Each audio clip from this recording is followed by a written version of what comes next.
Chapter 6 The Dragon of the East. When they exited the opera house, they headed back to where they landed at first. Coincidentally, the pilot returned as soon as they did. "Seems like you succeeded again," the pilot said. While leaning against the helicopter, they started looking at the next part of the riddle. Drake read the next line out loud again. "Their adventure continues in the land with a history hard to acquire, a land of creation and three-fingered reptiles of fire."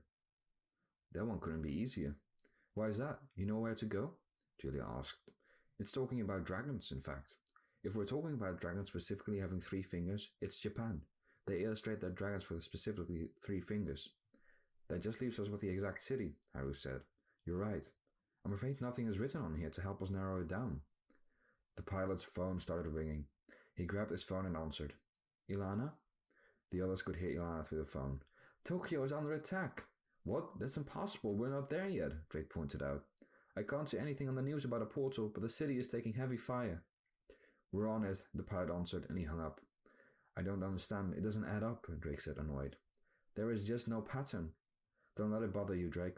It might be that the defender of the city is the only one that does appear the moment we get there," Julia told him. "We have to go." "Yeah, okay. Oh well, at least it's narrowed down now," Drake said. It was late, but they had to hurry. Sydney, compared to the other times, wasn't as far away from the next destination. They traveled through the night with barely any sleep, and none for the pilot. After a few hours, they could see the dark night sky gain light, and the stars slowly disappear. The stars had all disappeared out of sight when the lights of Japan, and especially Tokyo, showed them the way to the battlefield. The tallest buildings, brightest lights, and most colorful billboards, monuments, and decorations introduced Tokyo to them. But to be introduced to a city that was under attack by an army of monsters wasn't exactly the most pleasant welcome. The streets were filled with people running and screaming, and monsters all around. The pilot tried not to hit the skyscrapers, but to land on one. When he did, he wished the others good luck and said, "Go kick some ass." They climbed down the stairs on the side of the building. They tried their very best to hold on and carefully reach the ground. When they made it on the ground, they noticed Julia and Maya awaiting them. "When did you girls get here?" Drake asked, confused. "The elevator," Julia said. Drake sighed deeply. "Come on," Maya said. They ran straight through the crowd of monsters, taking out a few on their way. Eventually, they noticed a man in trouble, and a 2-headed troll strolling towards him. Haru moved his arms towards the troll and managed to blow him over with the power of air. "Go!" Haru shouted. "Arigato gozaimashita," the man said, meaning thank you. They continued running as the man ran the other way. "I almost forgot we had those," Drake said. "Me too. We've barely used them," Haru said. "Well, don't stop now," Drake replied. "Who just realized as well that we could have just used our powers to prove our adventures to the school?" Julia asked. "Holy cow, you're right. Sometimes we're not the brightest," Drake said. "I give you that, but mostly it's mainly you isn't the brightest. How kind, but fair." As their conversation went on, they kept on running. "Where could the portal be?" Maya asked. "The fight's been going on for a couple hours. If we're unlucky, it's kilometers into the city," Drake answered. A sudden female voice sounded. Only Drake could hear it. "Help me." "What was that?" "What was what, Drake?" Julia asked. "That voice." "What voice?" "Turn right," the voice continued. Drake did what was asked of him, and the others followed. "Where are you going, Drake?" Drake kept only listening to that particular voice. "Rid me, please." They kept following Drake until they ended up at the start of a pair of stairs. They went up and gained a better view of the city. Drake was looking at a pagoda in the distance. "That's where we need to go," he said. After a while, they made it to the pagoda. The entrance of the tower was filled with a purple glow. The portal. "Anyone see it yet?" Julia asked. The monster had not yet shown itself, but something did step out of the portal. First, a leg appeared, then a face, a person. It was Haven. "Haven!" Drake said, surprised and rejoiced. As a great surprise, the god Haven appeared before them again. After him followed a few others, Pi, Calypso, and Eros. "Good day, Drake. How are things?" Haven spoke. "The usual." "Seems like things have taken a turn for the worse again." "They sure have. Came to help?" "Well, of course." "Good to see you all again," Calypso said. "Same here," Drake replied gladly. Eros smiled and nodded, still the quiet elf he'd always been. "How did you all get here?" Julia asked. "We followed the creatures," Calypso answered. "Having Haven and Pi as the company I talked about was quite the improvement, not to mention my dear friends Eros and Darren. Eventually, it led us straight to you." Another familiar voice spoke. "Darren. who came stepping out of the portal as well. Kiddos? Darren, Drake said with a smile. So what have you all been up to, Dad? In a second, all was silent. Everyone looked at Maya, Maya at Darren and Darren at her. Darren was shocked to see his daughter again after all those years. Maya? She took a few steps towards Darren. Kid, I'm so sorry. But Maya embraced him. She had started to cry. They could still not believe what had happened. After so many years, Maya and her father were finally reunited. Maya felt sadness, yet rejoiced, hatred, yet gratefulness, as her father had returned. Darren held her tightly in his arms as he had started to let a few tears as well. Where were you? Maya asked, upset. I was stuck. I'm sorry. Only then Drake realized something. Darren told him he found the mythical world at some point, but he realized he never had a way to return. Darren told them he didn't want to, but Drake then knew he just never could. At least not until Drake received the power to summon portals, or until the gods had appeared. Whatever Darren thought after that wasn't clear to Drake. It made sense to him that Darren had taken a liking to the mythical world, but slightly, he knew the biggest reason was that Darren was scared to return, scared of what Maya would think. As well, he now recalled why Maya's last name sounded so familiar when she introduced herself to them. The others were still quiet and perplexed. Maya felt all kinds of things at once, and couldn't exactly figure out how to feel. But whatever it was, if it were happiness, sadness, rejoice, hatred, or gratefulness, it could not last long. Something was off about Drake. Drake, what's wrong? Julia asked worriedly. Drake was crouching while holding his hands over his ears. His eyes were wide open, and he said, It's talking to me. Who is? It hurts. Drake, she's in pain. Something was talking to Drake, and all Drake could feel was the pain of the being that spoke to him. Free me from this torture, the voice said, and Drake was still the only one who could hear it. Drake, what is it? From behind the pagoda, a creature appeared. It had already passed through the portal before the others arrived. Careful, Drake said. It's a dragon. The others looked around, slowly. As they did, it came for them. Drake made a shield of flames, stopping the dragon from attacking. The dragon turned out to be a Japanese snake-like dragon, with 4 legs and large jaws. Its eyes were colored red. After the dragon backed off, it attacked again. Haru helped by pushing the dragon away with a blow of wind. Not the reunion I had in mind, Darren started. Let's make this quick. How have you been? How is your mother? You left us, Maya said angrily. I'm so sorry, kiddo. My craving for adventure eventually cost me my home and my family. I ended up on a place I could not leave. The dragon still kept attacking. It was almost impossible to hit, but everyone tried their best to keep her away. Guys, now's not the time, Drake interrupted. One was devastated when you disappeared. I know my words don't mean a thing when I say I'm sorry, but I'm so sorry. Would you guys fancy some tea? Guys, we're in the middle of a fight, Drake yelled. Please don't ever leave me again, Maya continued. The dragon was relentless, thirsted for blood, craving for a kill, and continuously trying to get to them. I promise. They hugged each other firmly, but for a short while. Darren now started focusing on the fight. So what are we dealing with here? Drake turned his head and looked at him and gave him a really look. When everyone was present again, Drake explained what had happened. She's been talking to me. That dragon? What did she say? Maya asked, still reorienting while wiping away her tears. She wants us to free her. Something is harming her, and it hurts. You mean she's being mind-controlled? Haru asked. Yes. What are we waiting for then? All they kept doing at that time was defending, and so far it was all they could do. She is the dragon of the East. I can feel that. She's peaceful and such a wise creature. This is not her. Well, we have to do something quickly, Chop said. How could we kill her? Drake, the portal. We have no choice, Julia told him. Drake felt a little disgust, but knew right away it was misplaced. She was right. It was the only way. All right. The dragon opened its jaws and prepared to spit fire. Darren did something surprising to prevent the dragon from harming them. He pulled a few streetlights out of the ground without touching them. He moved them together and flattened the poles of the streetlights, forming a metal shield. The dragon spit orange flames, melting the shields away. This won't hold very long. Where did you learn that? Duzel asked. Little gift from Hepharis, but hurry. Everyone split up. Right before Darren's shield was nothing but molten sludge. Darren could dodge the fire and the dragon flew up into the sky, but she was basically invulnerable. While everyone took their positions, Haru noticed something off. He looked behind him and saw Haven and Pi standing around, doing nothing. He looked at them expecting something, but Haven and Pi looked at their hands, which they held in front of them. They seemed shocked. What is it? Hyrule asked. Haven and Pi had never been so thunderstruck.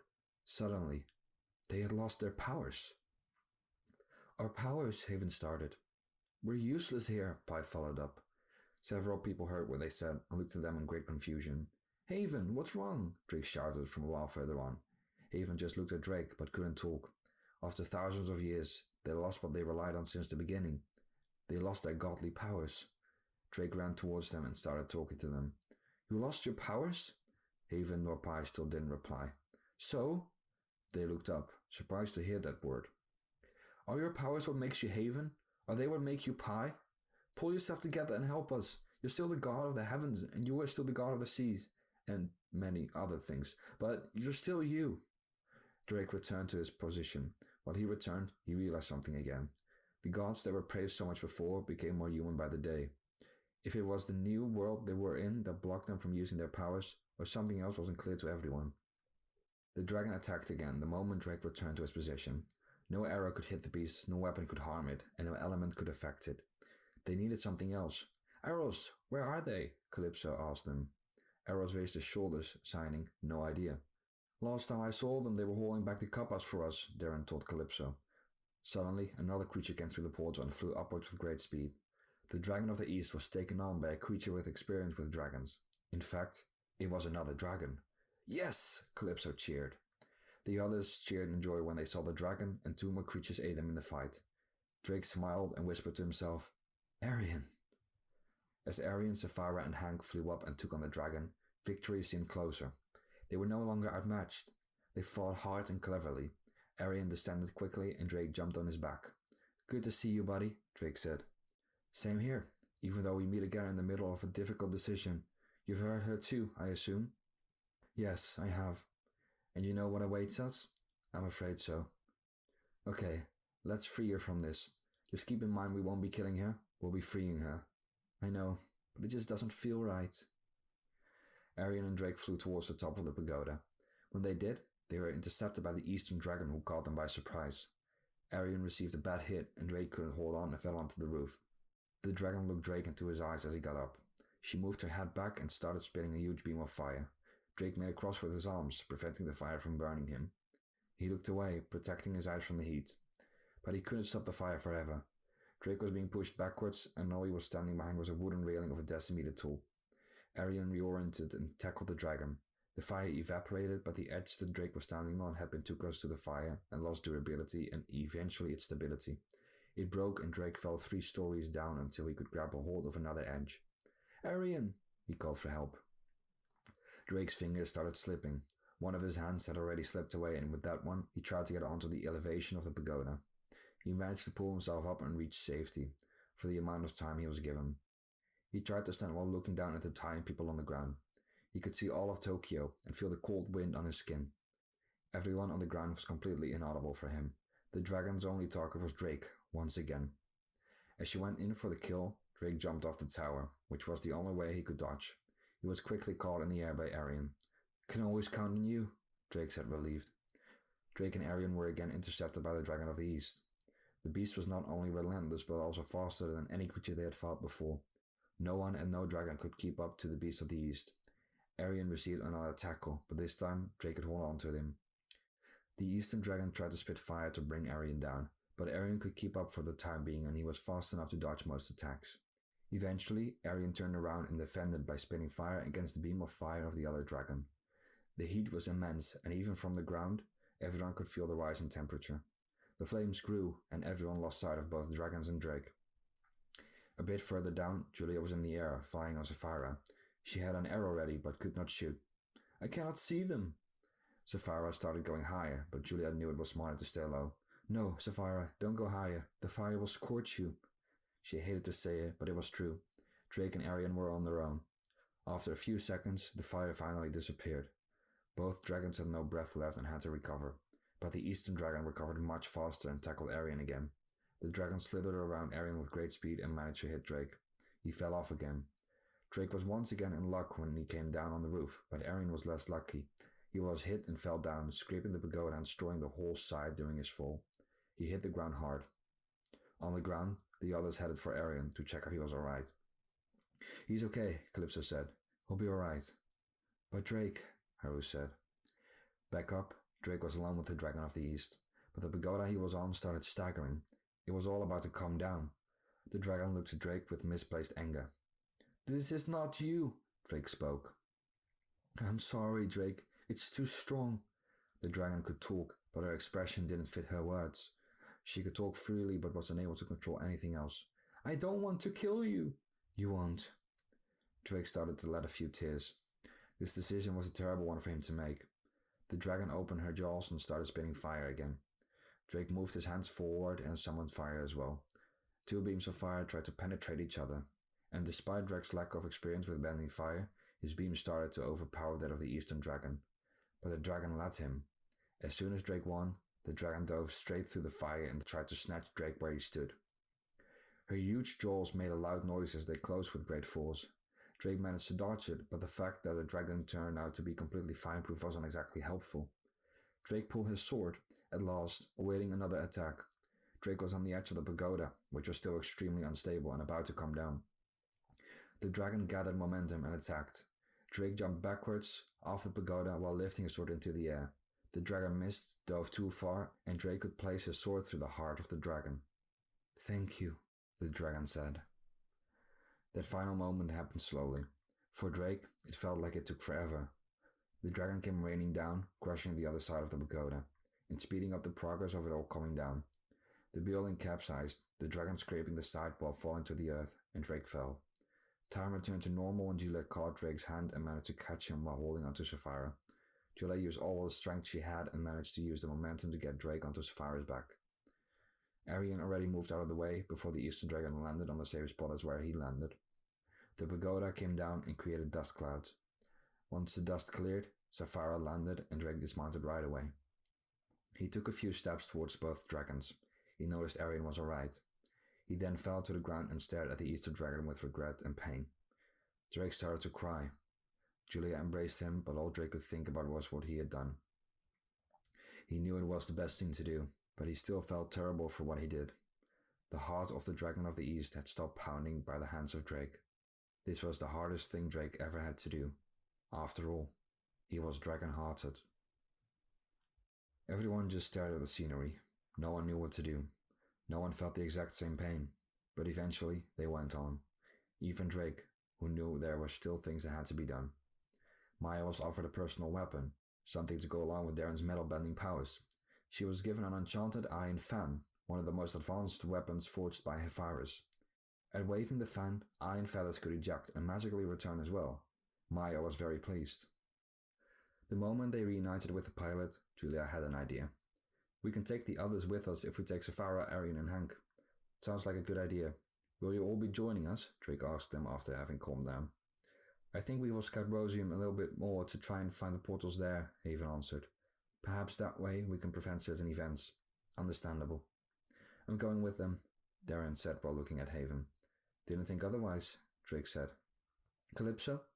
I'm following you, per usual. They turned to Eros. He gave them a, do I really have to answer that, look? Meaning he would do what he always did. Help where it's needed. Anyone knows where to go next? The pilot asked, still unsure of how all the others joined the group. Not yet, Drake said. But if we take Arian, Sapphira and Hank along, we might want to make some stops along the way. Depending on where we'll go, it might be a bit too much. Arian's still recovering. Ah, I'll be fine, Arian said. Drake smiled at him, as he expected that exact answer.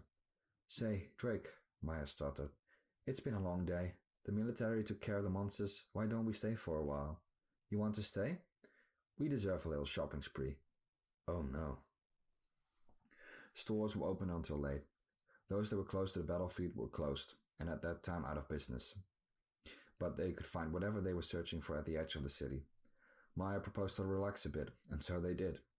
Arian, Sapphira and Hank stayed on the roof next to the helicopter, while everyone was looking around. The streets were quiet again and everyone had simply gone back to their routines. The shopping mall they were at was crowded. There were clothing shops, souvenir shops, jewelry stores, ramen and sushi restaurants, and many manga and comic stores. After exchanging some of Julia's brother's money for Japanese yen, she noticed a pretty ring as she looked through the window of a jewelry store. The others didn't really care and decided to look for something else. When Julia came back after a while, she didn't just come back with a ring, but she bought several other things as well. She went to Haru and gave him a bracelet. It was a partially leather bracelet that carried a sign that Julia reminded her of the wind. She gave Drake something that fit him, a necklace with a dragon. While Haru was not exactly thankful for the bracelet, Drake was of his necklace. He thanked her. She looked at them and showed her ring. It was a gold-colored ring with a flower on it. She looked at Maya and was quiet for a few seconds. I'm just kidding, of course I got you something too. Julia gave Maya a golden hairpin, shaped like a Japanese fan. You're one of us now. Maya was very grateful. She gave Julia a firm hug. Afterwards, she put the hairpin right above her left ear, getting a part of her hair out of the way of her sight. When they had enough of their shopping quest, and they had seen enough pagodas, flashy ads, and fake dragons, they went back. There, they spent the night. After putting up a few tents on the top of the building, they went to sleep. It had been a harsh day with a slightly better end. Everyone fell asleep easily, except for Drake. He laid awake while full of guilt. It was a heavy burden. Drake? Haru was still awake too. It really took a toll on you, didn't it? It does hurt. There's nothing I can say that hasn't yet been said, can I? Drake nodded no. You shouldn't mourn the dead. I don't mourn for the perished. I mourn for the righteous ones.